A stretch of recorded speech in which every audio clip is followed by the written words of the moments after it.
आपलं जे अखिल भारतीय किसान महासभेचे बेमुदत धरणे आंदोलन आहे हे किती दिवसासाठी आहे? नाही सांगता येत नाही. बेमुदत धरणे आंदोलन आहे हे, कारण ज्या मागण्यांना आम्ही घेऊन बसलेलो आहोत की याबद्दल वारंवार या ठिकाणच्या जिल्हा प्रशासनानं आणि शासनानं आम्हाला कळवलेलं आहे, लेखी दिलेलं आहे की आम्ही मागणी करतोय की तुम्ही ज्या पद्धतीनं या जिल्ह्यामधला 2023चा पीक विमा शेकडो कोटीचा वाटप केला अशा प्रकारची माहिती देत आहे, घोषित करताय, प्रेस नोट देत आहे, परंतु वस्तुस्थिती आम्हा शेतकऱ्यांना तो मिळालेला नाही आहे.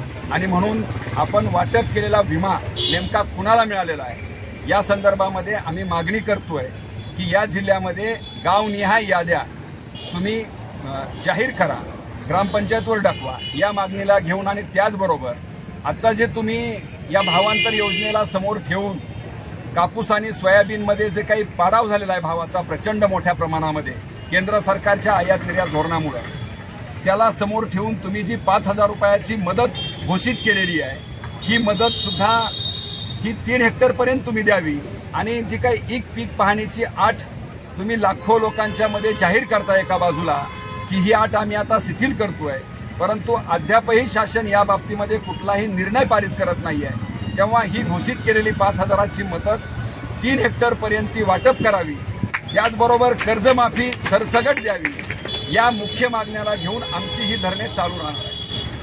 अखिल भारतीय किसान सभा जिंदाबाद जिंदाबाद.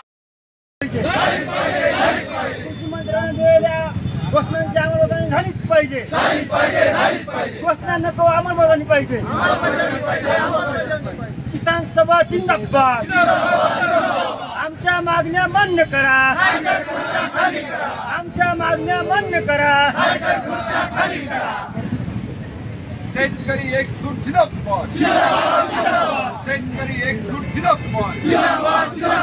अरे विमाधारक शेतकऱ्यांना विम्याची माहिती मिळालीच पाहिजे, मागच्या वर्षीचा वाटप केलेला विमा शेतकऱ्यांना माहिती मिळालीच पाहिजे. अरे शेतकऱ्यांना टाळून विमा कंपन्यांना मालामाल करणारं राज्य केंद्र सरकार मुर्दाबाद. अरे शेतकऱ्याला देशधडीला लावून कंपन्यांना गले लट्ट करणारं केंद्र राज्य सरकार मुर्दाबाद.